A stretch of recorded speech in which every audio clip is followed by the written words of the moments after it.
നൂറ്റാണ്ടുകൾക്ക് മുമ്പേ പ്രവചിക്കപ്പെട്ട രക്ഷകന്റെ ജനനത്തോടനുബന്ധിച്ച്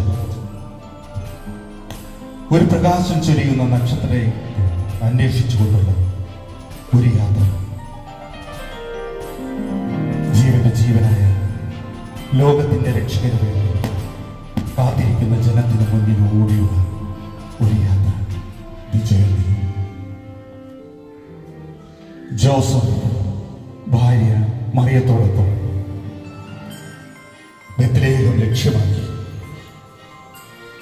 ഒരു യാത്ര ആരംഭിച്ചു.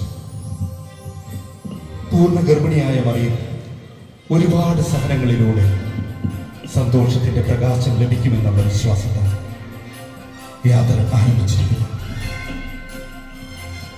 ഒരിക്കലും പ്രതീക്ഷിക്കാത്ത ഒരു അനുഭവത്തിലൂടെ കടന്നു പോകുന്ന മറിയം ഇതാ കർത്താവിന്റെ ദാസി എന്ന് പറഞ്ഞു വിശ്വാസത്തോടെ ഈ രക്ഷാ പദ്ധതിയിൽ ചേർന്നിരിക്കുന്നു.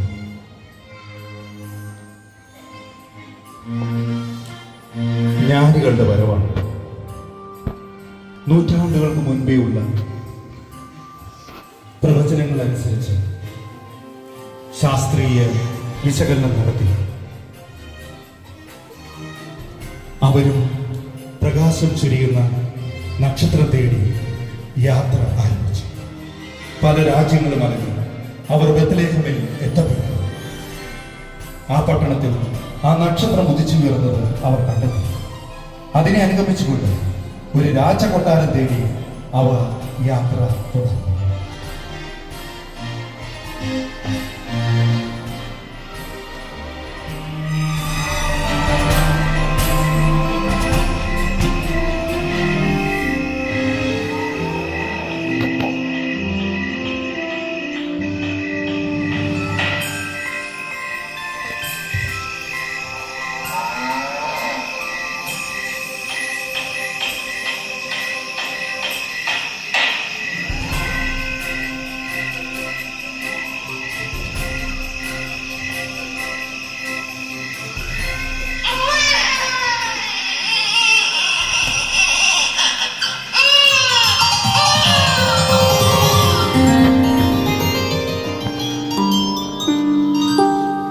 സ്വർഗത്തിൽ സന്തോഷത്തിന്റെ അലയടി മുഴങ്ങിക്കൊണ്ടിരിക്കുന്നു.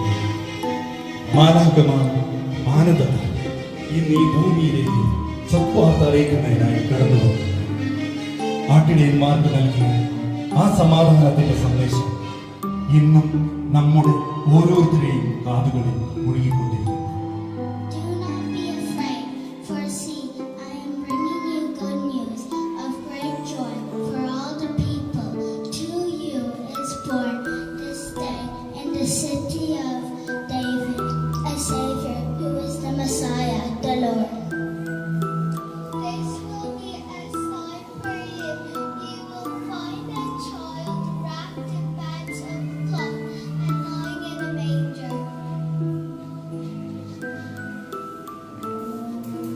സാധാരണക്കാരിൽ സാധാരണക്കാരൻ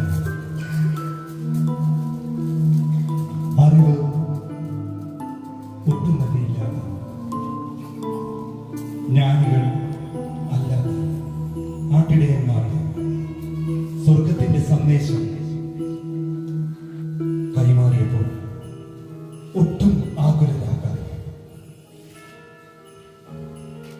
എത്രയും പെട്ടെന്ന് രക്ഷകനെ കാണാൻ ഇറങ്ങിയ ആട്ടിടയന്മാരുടെ വിശ്വാസം ജ്ഞാനികളുടേതല്ല, ബുദ്ധിയുള്ളവരുടേതല്ല, എളിമയുള്ളവരുടേതായിരുന്നു.